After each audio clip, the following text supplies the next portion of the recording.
from the studios of Indie Radio. This is your gateway to the gutters of fear. Talking it.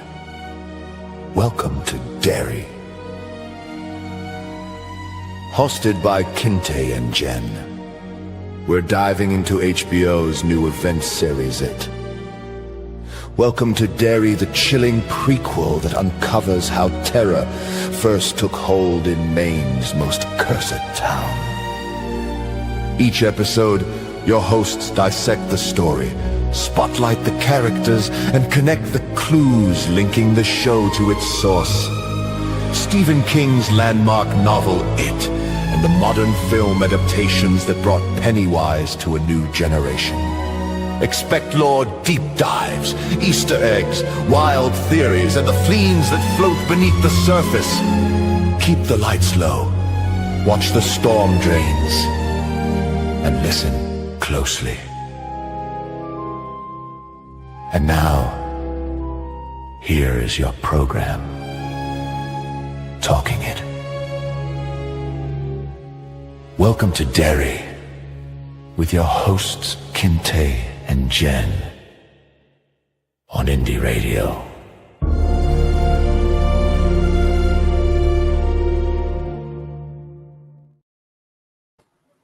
All right, what an intro that was. I hope you all have a cup of something nice and warm as we dissect this wonderful fall episode of Talking It. Welcome to Derry. I am joined today by Kinte. Kinte, welcome. And I know I say this often, but it's been a hot minute. How are you? How are things going? I'm doing fine, and I'm very happy to be here, and it should be a great episode. Give me, if you would, let's jump into a couple of things right off the top, because I feel like we definitely need to set some staging ground. So first thing is, did you read it, and have you seen the movies, the miniseries, etc.? First of all, we're going to get tongue-tied a lot because a lot of times we're going to say, did you read it? Did you see it? So, did you read the novel It by Stephen King? Yeah, I did. I read it when I was a very young person. We've talked about this one before. I don't know if we talked about it on air, that when I was a kid, the first novelist that I read was Stephen King, and I went through a bunch of his books, one after another. I was kind of obsessed with his work. So I did read it, and I did see all of the movie adaptations, the Tim Curry one, as well as the Skarsgård 2 movies as well. Okay, so you definitely know a bunch about the universe that belongs to the Stephen King novel It, and the other books that are also in this orbit. Hold on a second. Let me grab this here. Because, and the reason that I'm just bringing something up, the reason that I think that this might be important is because there's a lot of theories around what happened in the initial pilot, and then what's going to happen on Halloween night when we see the next episode.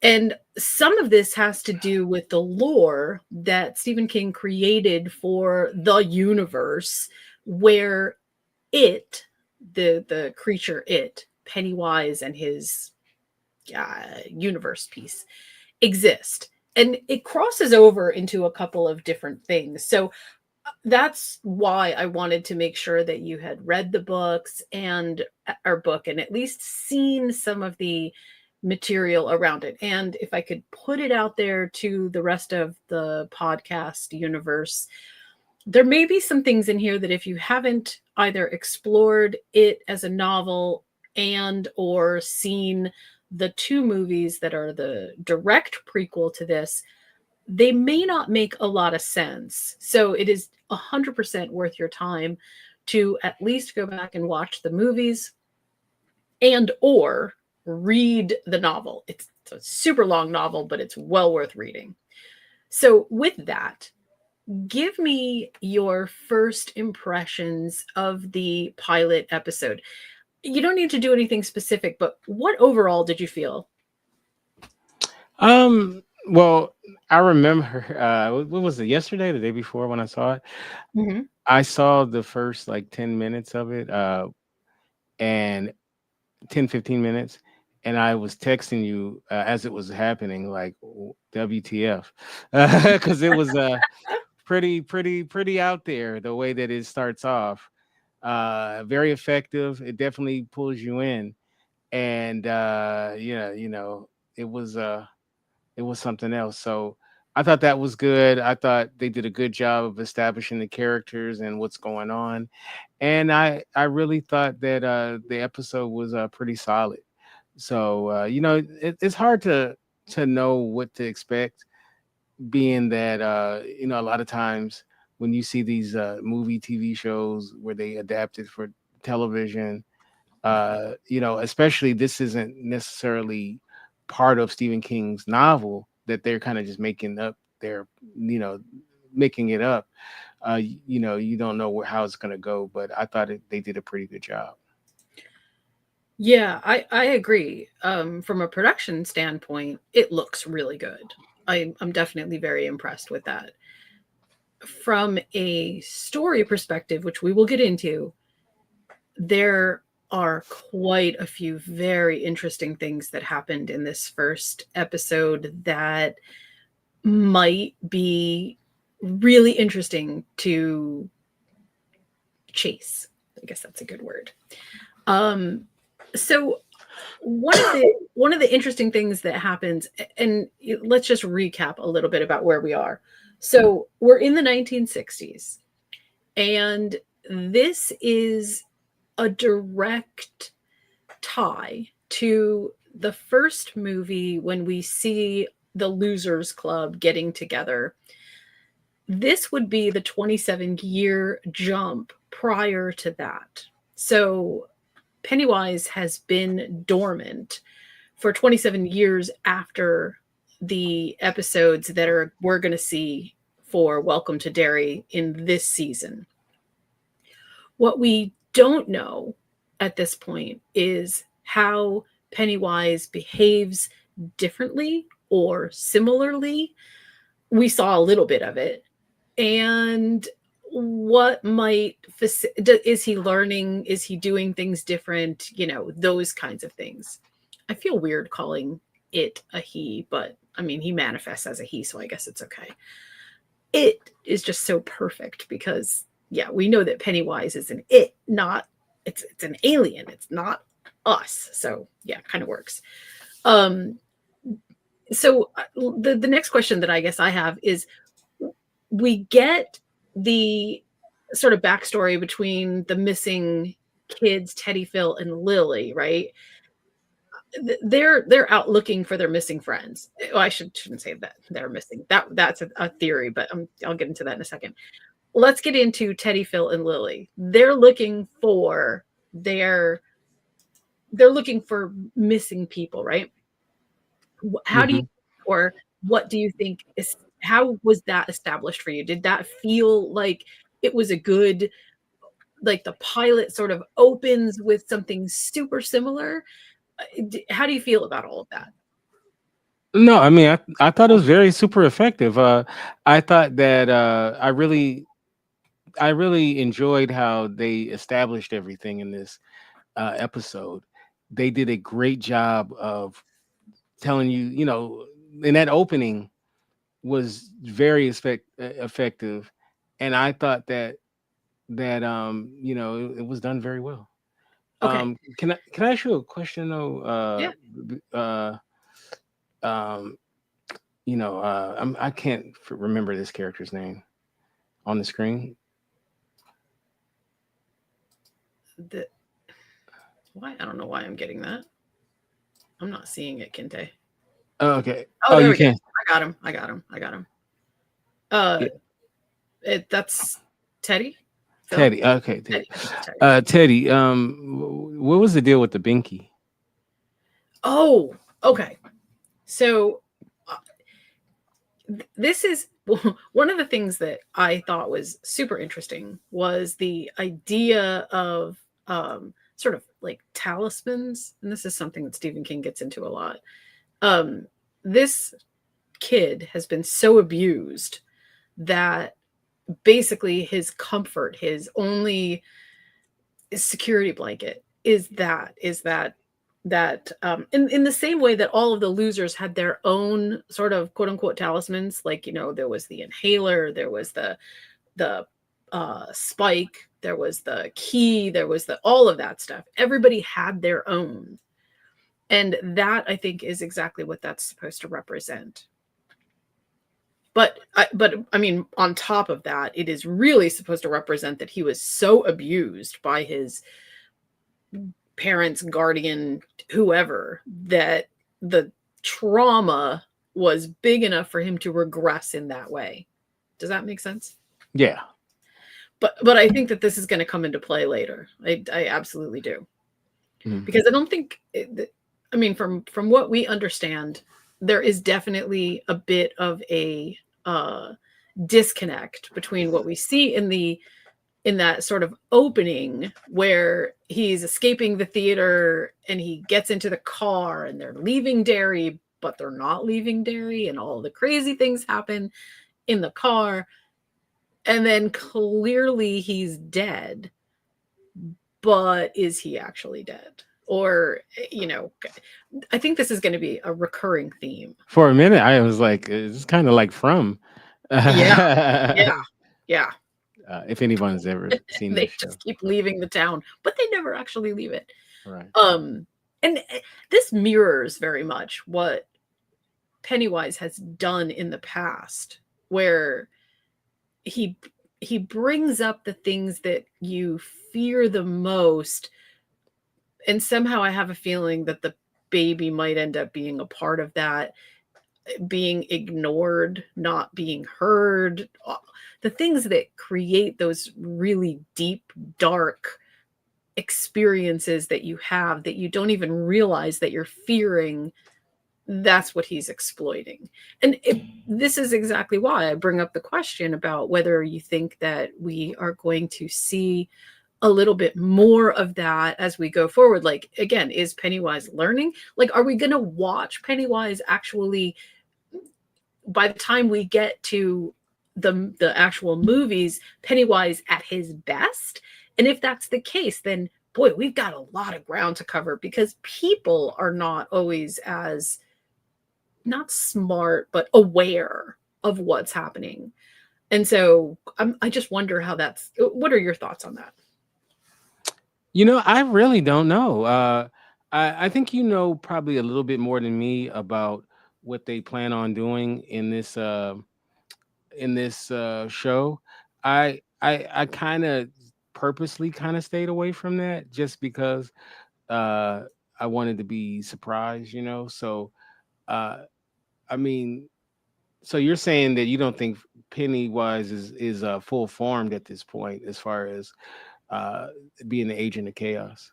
Oh no, I think he is as much an agent of chaos as he can possibly be at this point. But I am wondering how within each time frame, and of course we won't know this for quite some time, but I'm wondering how they're going to handle with each time frame how Pennywise exploits people, both in terms of fear, but also just in terms of their actual awareness, because we know canon to definitely the movies. And I think there is mention in the book a bit about how Derry itself is poisoned, is like, it's not a good place.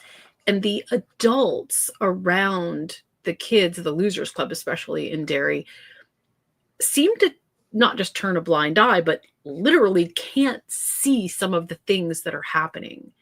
And so my question kind of goes, was that pre though Pennywise's arrival? Well, that's what I'm wondering. I'm wondering how they're going to handle some of that. Like, is this Pennywise who poisoned the land, so to speak? I mean, I hate to like get into the other sort of Stephen King idea of Pet Cemetery, but it has that same feel to it. Like, this is bad. The place is bad. And all the things that are happening to the kids right now are a result of the town being bad. It's both the parents being completely checked out of the children's lives, not noticing when they wander away, not noticing when things go awry, and then not being able to see some of the things that the kids can see, but also just really bordering on terrible people. And that seems to be the recurring theme here, because even in the movie, in the second movie, we get a huge reality dose of that. But then in the first episode, you can really see that this is definitely a theme going backwards. So without spending too much time on it, I just wanted to know what you're sort of like, how did you feel about what they were presenting and whether you thought it was authentic? Remember, this is all brand new ground because there is no prequel to the novel It, and this is all made up. We have really no real understanding of what Pennywise was other than what is included in the novel. So this is fertile ground, so to speak, for something new in terms of the interpretation. Can I ask you a question? Did Stephen King have anything to do with this, but beyond, him creating the original? I don't think so. I don't remember reading anything about Stephen King having anything to do with this. I didn't see his name in the credits. Did you? No. So I didn't even see him as a creative consultant. I think it's just based off of the work of Stephen King. Oh, okay. And in some ways, I'm sorry to say this, Stephen King, because, I love you. I absolutely, as a novelist, I'll read the cookbook if you write it. But every time Stephen King gets involved in some kind of media presentation, it doesn't always go really well. So I'm actually kind of glad that we've got a whole new batch of writers, that we've got some brand new take on this. That kind of feels good. I feel like there's potential here. I also just wanted to briefly mention that It, as a series, Welcome to Derry, has a number of seasons planned. They all span that 27-year jump mark until we get to the late 19th century, I think, the 1800s. When we sort of see some origin for Pennywise. So that should be a bit interesting, just in terms of what we might see going forward. And you're right, in some ways it does kind of feel oddly like From. I didn't even think about that.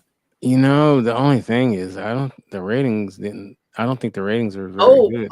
You're absolutely wrong. The ratings were, it was the third highest debut. Really? Because I'm looking at them. They don't look that. It was 5 million. It was 5 million on the night of.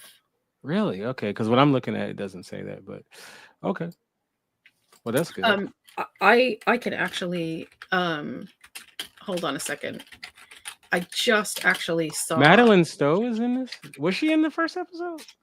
Who does it say she played? I didn't actually see. I just see that she's listed as a character, but it doesn't say what her character is.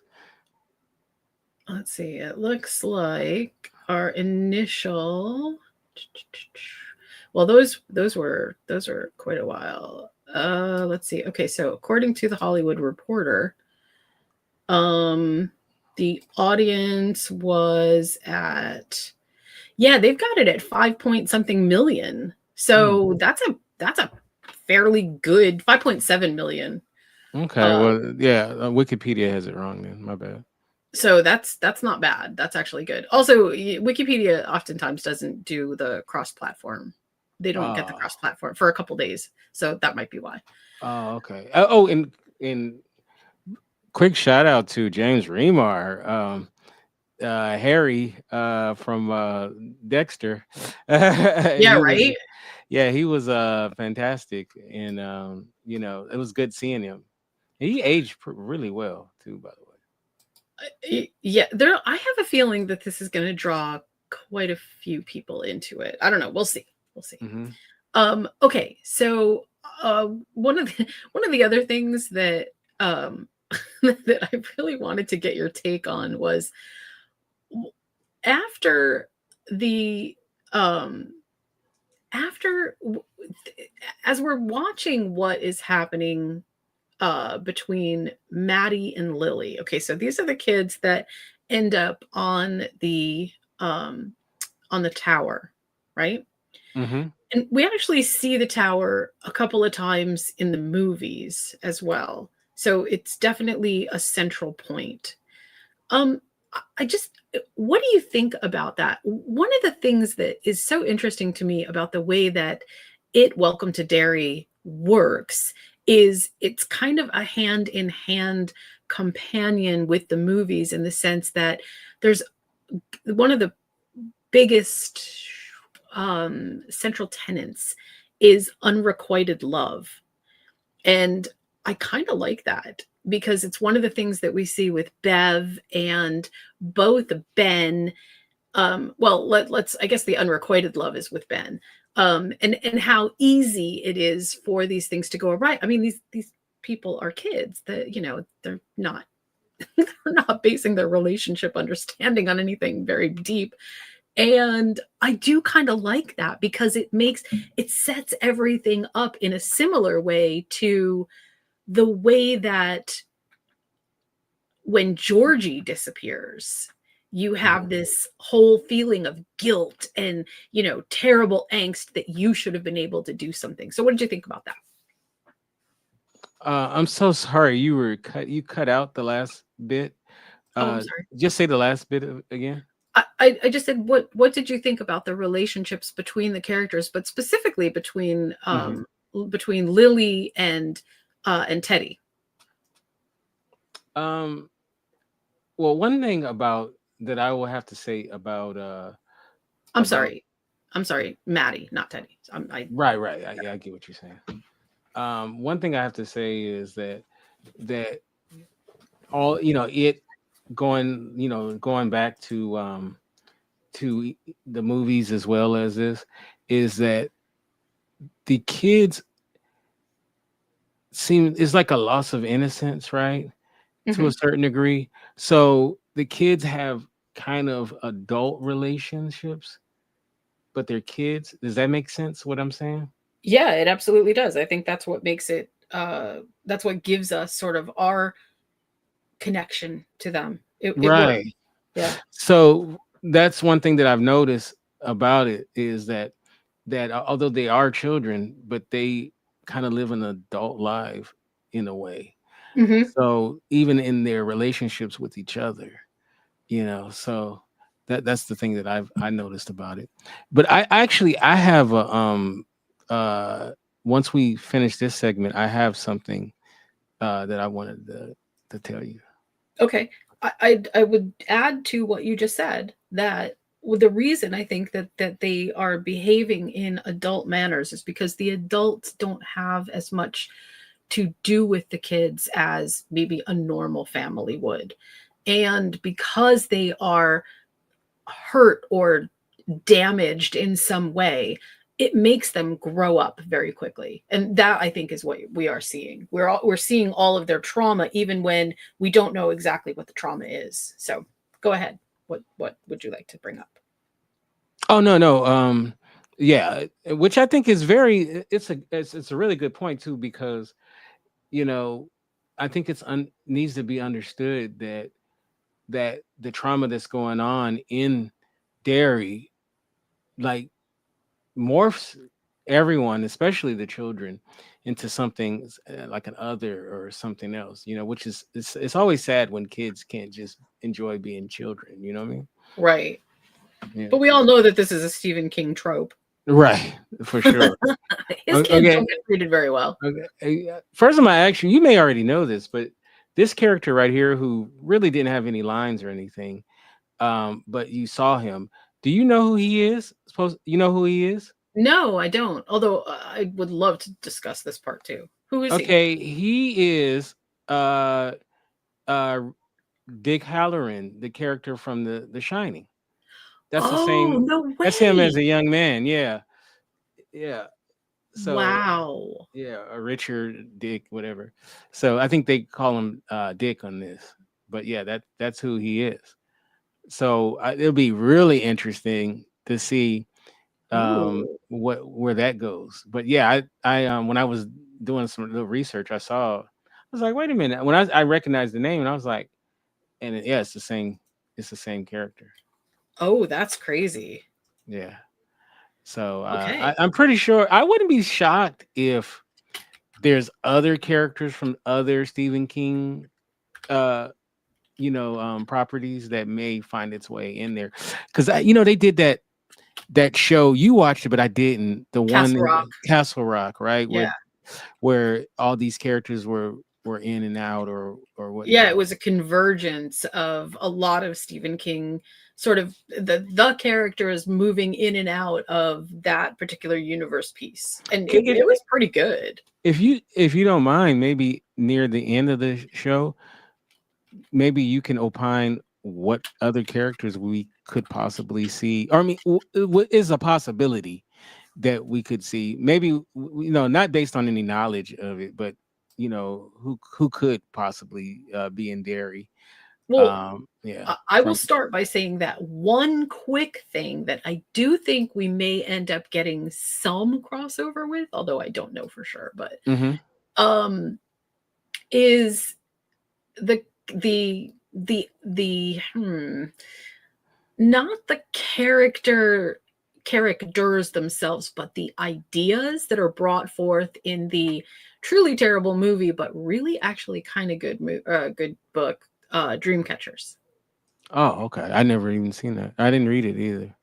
Oh, okay. So that's another Stephen King, and it Mhm. definitely does have a tie because we actually hear them mention Derry in that book, which is kind of interesting. Um, and also in a similar theme, without giving too much away, there are aliens. So Mm. that's Well, where we go from there. well, what was that one where they made a movie about it? I never read that either. Where or they made a series about it where James Franco goes back in time, and I think he goes to Um, Derry at some does point. he? Yeah. What was it? 1923. What was it? 19 something. Oh, 1912. Yeah. There. I believe at some point he goes to Derry. Oh, Like before, because he's trying to stop the Kennedy assassination, right? right. And then but he goes to Derry first or something like that. So I was wondering if that, I mean, I'm pretty sure James Franco won't be in it, but but I wonder if they'll make a And connection to that story as well. I think actually I'm wrong. I think okay, wait. And I don't know if this actually works all together because I think the movie that we're talking about is actually called 11/22/63. There you go. That's it. That Yeah. sounds Okay. more So like it. yeah, that is definitely the one. But I don't know if that actually works because well, I don't know. I suppose it Okay, could. here it is. It Yeah, says it it could. says the main connection between 11/22/63 and it is that the protagonist, Jake Epping, Jake, that's right. Jake Epping visits Derry, Maine in, oh, it's 1958, so it's right before that. Yeah. Encounters two characters from it, Beverly Marsh and Richie Toiser. Jake also feels the evil presence in Derry that readers know from it. Okay, so all right, that's interesting. But okay, so this is, so I guess this won't be in there because this is what years is 1962. So Right. yeah. And what I absolutely find fascinating about all of this is that despite the fact that Stephen King's universe is, but in this particular universe, there are a lot of cross connections. It doesn't necessarily mean that any one of these sort of like just because we get casual connection doesn't mean that there is a stronger connection. And Mhm. once again, because the series is brand new ground, they can kind of do what they want with it. Oh, So oh yeah. Okay, so also I found other connections to it. It says in the Dark Tower series, Oh, right, in the Dark Tower. But we know that the Dark Tower is actually a slightly different universe. So right? it doesn't exist in the same universe as it. But it says other connections can be found in Bag of Bones, Dreamcatcher, which you said, Yeah. and the Running Man as well. The Running Man, really? Like, Yeah, there's a mention to somebody being from Derry in the Running Man. ah, interesting. So And it, really, it says HBO series is a prequel to it movie and explores the history. Okay, and numerous. It says it'll have numerous Easter eggs and nods to other books. right, which I Oh, think is great, actually. I mean, who doesn't want to see the guy from Needful Things show up? That'd be great. okay. And Needful Things wasn't in Derry though, right? No, but he's timeless, so he could exist any place. Oh, okay. No, I don't actually think they're going to do that. I think that the focus is going to be on Pennywise, Derry, and the people around it, and maybe like little Easter eggs meeting small passing mentions. Look, I Yeah. don't mind. I mean, I know they already did a show like that, but I wouldn't mind doing that. I mean, like it's almost like when you see these Star Wars shows and they're like, we're gonna use Darth Vader sparingly because we don't want to overuse him. I'm like, no, use him. Right, Like, yeah, I I want agree. a lot of Darth Vader. Also, when you talk about and I think that Welcome to Derry is sort of the best example of this. When you are talking about fan service, Mhm. this show is fan service. It is like we picked up a bunch of new seasons based on passing mentions in both other books and in the novel itself, as let's run with this. It is very similar to what happens with fan fiction, where you end up with whole new horizons of things happening because somebody said, look at what happened in the book, this could be a whole different piece of fiction. And I'm so all for that. And the more connections that you could make, the better it is. Yeah. And another thing I have to say is that that the hold on a second. The production value is so good. They clearly spent a lot of money on this Yeah, show. that's what I mentioned It, at it looks the outset. it It was looks quite quaint. great. Yeah. Yeah. It says wait, in some it says 85 million to $100 million budget for uh for the first season. Wow. That's crazy. Yeah, That's crazy. that's and it's a show will be an anthology with a 3-season arc set in different time periods. Okay. Yeah. Wow. So, getting back to I'm sorry, I took us off no, course. no, it's totally fine. I think this is great sort of foundation information that we should definitely keep exploring throughout.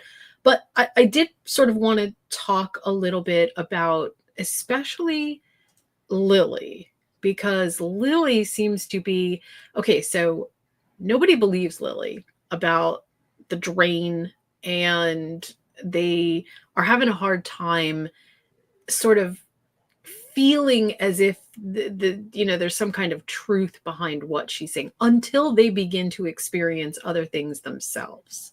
Hmm. And I wanted to touch real fast on this one thing that happens where the kids tell Lily that they don't believe her, um and then somebody says, and I think it's I think it's Mr. Uris who says that the Nazis used the skin of Jewish prisoners to make lampshades. Do you Yeah. remember that?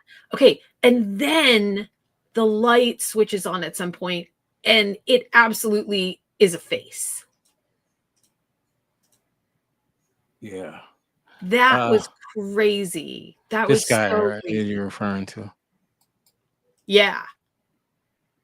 And then she turns uh I'm sorry, not she, but in Teddy's bedroom, that's where we see the light. And that was so crazy. I thought that was so good. because again, we're moving into the territory of what makes you scared. And just the passing mention of something could be enough to make you vulnerable to Pennywise's machinations. And just like with the losers, I think Pennywise is grooming them in a way, grooming their fear, because that's what he feeds on. He feeds on the fear. So the more they sort of resist, the better it is for him because he can keep scaring them.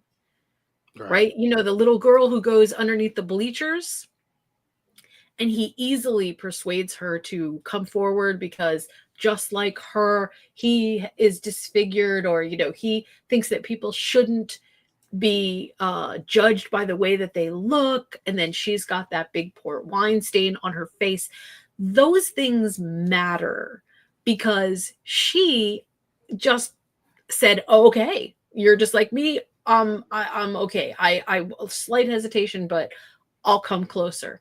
The kids are definitely not quite ready for that. They need much more in order to believe things. Right. And and again, this sets it up just like it did with the kids from the Losers Club. So how do you feel about that? Wait, just as a quick side note, is this skin lampshade month? Because we have two things, the Ed Gein and now this. Oh yeah, that's right. It's like, wow, what the heck, man? That's right. Sorry, I just had to say, throw that in there. But so going back to what you were asking me, you know, the thing that always made the Pennywise character so effective as far as being frightening is that Pennywise uses your own fears and insecurities as the weapon against you, right? Right. So it's like, you know, like it's like he knows, right? Yeah. What it is. So you're vulnerable. You're as vulnerable as whatever it is that affects you. You know what I mean? And so it's very interesting. I think they did a good job of establishing the characters as far as what it is that they're afraid of. What do they fear? What it is, you know? So you had the boy, you know, that we just showed, you know, where his father is at the lampshade. You also had his friend. He's going on and on about aliens and stuff, right? Which is kind of funny because there is an alien in this town, you know. And so we're starting to see all of the different characters, what it is that you know, that they're afraid of, or that they, you know, is things that. So I think that, you know, it's really good. Yeah. And then you know, and I feel really bad to say this about the drain is when I was a kid and I saw Jaws, my brother, I was a little kid. My brother told me that Jaws can get me from the drain. Oh God.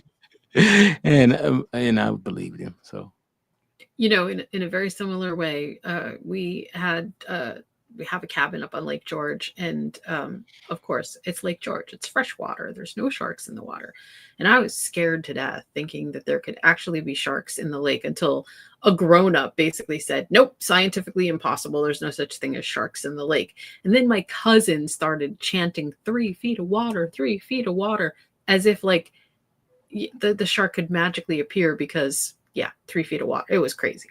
So fear has a really, you never know what's going to scare you. That's the thing, you know, you just never know. You never know. Okay. So I want to talk real quick about the other, I mean, not that there weren't many crazy scenes, but this one made me actually like, wow, I couldn't believe what I was seeing. So they go into the movie house. Okay. And they had recognized the song from the scene You Got Trouble. And it's Music the Music Man. Yeah, it's the Music Man. And so Maddie is on the screen. Eventually they see Maddie and he's holding a baby in his arms. Of course, we know right away that's got to be the baby from the car, right? And he moves closer toward toward them. And then he releases the baby saying, I'm here because you weren't for me or whatever. And of course, the image kind of melts into Pennywise. And all of a sudden, that thing flies out of the screen and it kills the three kids, Susie, Phil, and Teddy, right? Yeah. And wow, that was so incredibly crazy. Like the end scene for that was insane. So I guess my question to you is, what did you think about it? Man, that was frightening as heck. When I saw that, I was like, "Oh wow!" Like that, and it was like I knew something was crazy was gonna happen, right? But I could have never thought it was that, that they went that far. And Skarsgård said that this is gonna be super hardcore. Yeah. I don't know if you saw him in the interview. He did this interview, and he said he promised that it was going to be hardcore, So, but no, I thought it was crazy, I thought it was really good, we're not going to skip over the black serviceman. No, I was actually saving that kind of for last because I feel like we have a bit to talk about with that. I just wanted to get to the last part, so because that was sort of the crazy horror part of right. And that there is more story stuff to kind of talk about. But the one thing that I wanted to say about that last scene is that the idea that Lily and Ronnie escape, right, is sort of like one thing. But the second part of all of this, that the thing that he says, the thing that Pennywise says about Maddie, you're the reason that I'm here, that feels very much like the way that Georgie made everybody else feel in the novel. That either through neglect or through apathy, right? I didn't want to go out. I didn't feel like going out, whatever. If I had only gone out, then Georgie would be okay. And the parents feeling like, yeah, if only I had, said, no, you can't go out. It's, raining or whatever, all that stuff. This feels like that setup. I just wanted to say that I just thought that was actually really brilliant to kind of pull those things together, because it definitely feels like a trope that Pennywise likes to use. Oh yeah, Georgie. And I you know what, I really like it. I really like it. Yeah. Okay, so let's talk. Can I ask you a question real quick about Pennywise? With a lot of the classic horror characters, the Jasons, the Freddys, just go down the list. Would you put Pennywise in a top tier as all-time horror characters? Is he up there with the Freddys and the, and all of that? Yeah.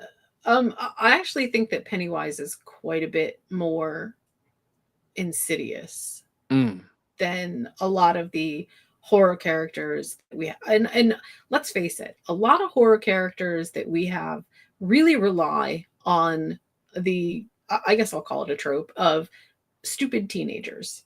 Right. Teenagers that aren't paying attention, teenagers that just miss all the clues, teenagers that, are Scooby-Doo in the gang, but never quite get it. Pennywise and the people around Derry, although he definitely has some kind of effect on the adults and probably even the older kids, the kids can see through a lot of what Pennywise does. And that actually makes it more scary, because if what they're seeing is is this complicated, then Pennywise is so incredibly hypnotically powerful that it almost defies explanation. Like, we don't, obviously we know that the creature, it is an alien. Mm-hmm. But we really don't have a great explanation. I mean, we have some from the novel about how it does what it does, right? Mm-hmm. We understand the deadlights and we've got all of that stuff, but we don't. Stephen King wasn't, for as explicit as he is about things that, come down to what color the Coke was, he didn't really give us a lot of narrative instructions about Pennywise and how his procedure kind of pans out, what it is that he does to make this such fertile ground for him to harvest. And I think that actually makes him really, really, really scary. The fact that we don't have the origin story completely together is actually more scary than not. Does that make sense? Makes perfect sense. Yeah. And also, look, anything that can trick you into believing that you see things and then sometimes manifest as that thing, but not other times. That's incredibly scary because it makes you an unreliable narrator in your own experience. You don't know how to explain to other people what's happening because sometimes it's real and sometimes it isn't. Sometimes people really do disappear and their arms get chopped off. And sometimes it's just your imagination. And if you don't believe it, it stops being real. Yeah. I mean, that's crazy, I think. So yeah, I would definitely put Pennywise as one of the top scary. I wouldn't even call Pennywise a villain, actually. I mean, I call him a villain. I He's not a hero. Yeah, oh, definitely not a hero. No. But I feel kind of like Pennywise is the like the tenant of Predator or Alien. They're hunting and we're assigning them morality, but do they actually have morality? I don't know. I don't know. Not like I think Jason or Freddy have morality. They made choices and they were bad choices. Jason has morality. He's Yeah. he's the patron saint of all kids that were bullied. That were bullied, right? And well, the same thing with Freddy, right? Freddy's got bad morality, but it's morality nonetheless. Like, he made choices and we got to see those choices.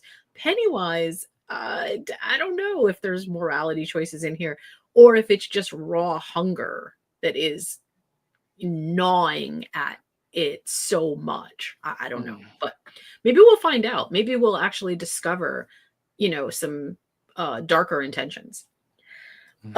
Okay, so let's talk about what is happening with the military base. So we know that Major Hanlon, and Captain Paul Russo are showing up at the Air Force Base. They've got some kind of brand new assignment or whatever. And the very first kind of experience that they have is this kind of clear racism. And of course, that was super interesting. But then there might be a piece that's underneath that, because we hear about the Cold War, the Soviet Union with the B-52s and things like that. What do you think about that? How did you perceive that whole piece? And how do you think it plays into the Derry experience? Be honest with you, I have no clue. I was hoping. I have no clue. I was sitting there racking my brain to try to figure out how, which is great though, because normally I can figure it out right away, But is racism his thing that that Pennywise uses to get at him, or fear of that, or maybe, but also he's an adult. Mhm. And we know that Pennywise doesn't really target adults. That's true. So okay, I got to back that up because I really said that wrong. It's not that Pennywise doesn't target adults. It's that he doesn't target adults for the fear factor.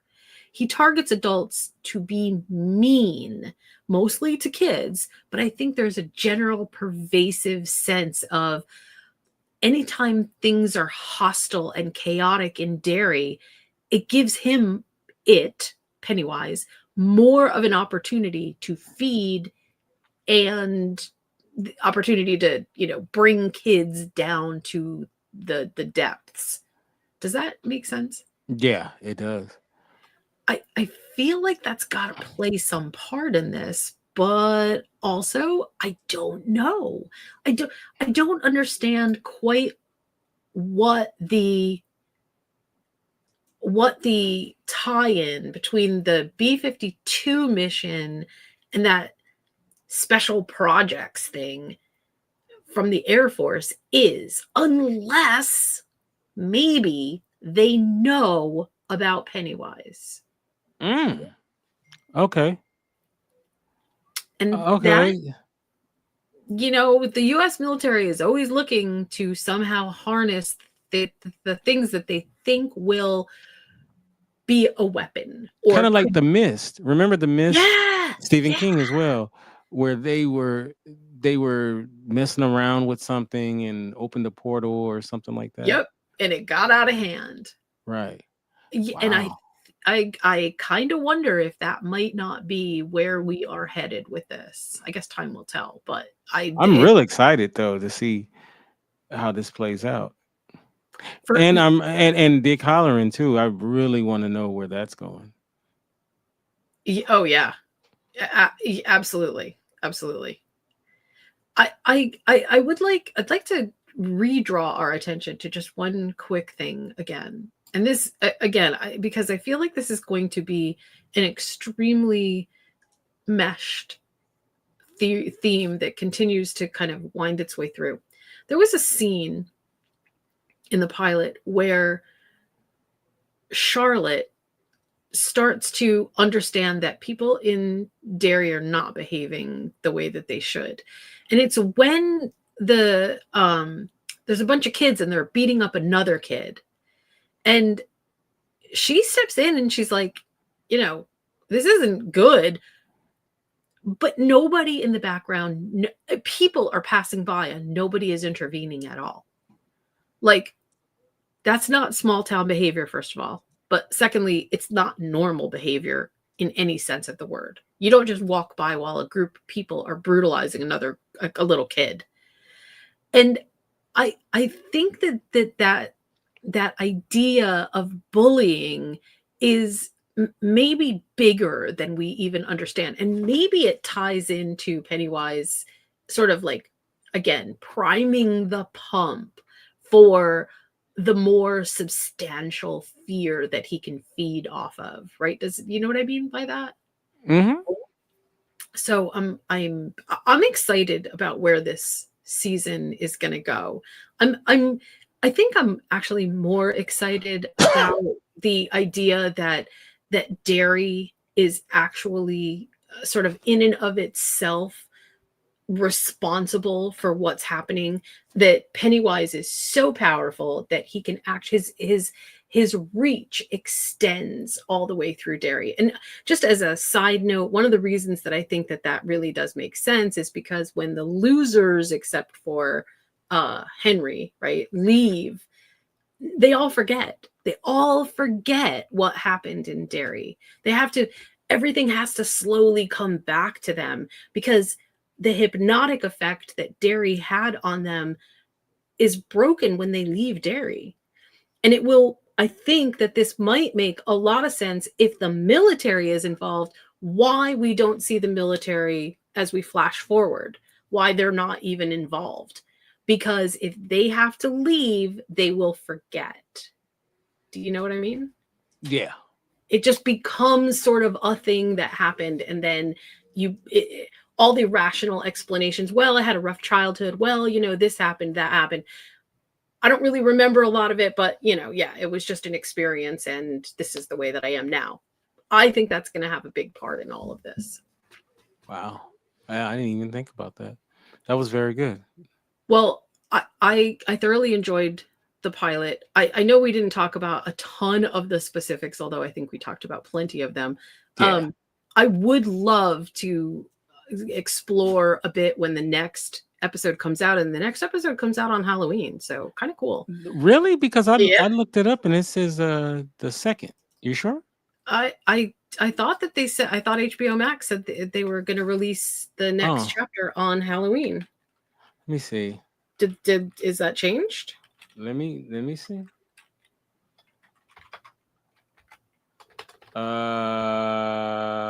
Second. Oh, yep, you're right. Oh, yeah, on Max. Okay. Yeah, right. Okay. And that is first of all, we're talking about tonight at midnight then. Credit. Yeah. Well, for me, it's so weird. Welcome to Derry doesn't premiere until it gets to Pacific Standard Time, whenever they would get released. So yeah, it'll be later tonight. But interesting, first of all, from a marketing perspective, that's what they did. And secondly, yeah, I think that was actually pretty brilliant. Rather than dropping 3 episodes right at the very forefront, they space them out just a little bit, but give you something spooky very quickly afterwards to kind of sink your teeth into, so to speak. I like it. I like it a lot.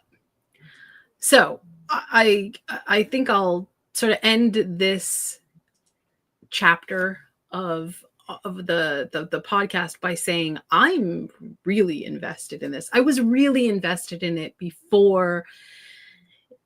I'm glad that I saw what I saw, but I was really excited about this project from the moment that I heard that it was even being considered. So I was not disappointed, and lots of really solid acting in this, just really excellent performances. I have to say, I'm so glad that Bill Skarsgård came back, because nobody does Pennywise the way that he does. I mean, Tim Curry, all credit where credit is due. That was a phenomenal performance. But there is something about Bill Skarsgård's edition of Pennywise that is super, super scary. And so it's funny too, is it reminds me almost of like the Joker. In a way where for years no one thought that anyone could outdo Jack Nicholson's Joker, right? And then Heath Ledger came along, and people were like, well, you know what, I like that one better, and then Joaquin does a great job as well. So and then Tim Curry's Pennywise, everybody was like, oh, no one could outdo Tim Curry's Pennywise. And then Skarsgård came, and to be honest with you, he was one of the Skarsgårds I knew the least about before then, so and he's turned out to be a really talented actor. They are an amazing family altogether. They are just Stellan Skarsgård is still acting and still just doing amazing work. So yeah, all of them are just fantastic actor too, by the way. Yeah. All right. I'll give Daddy the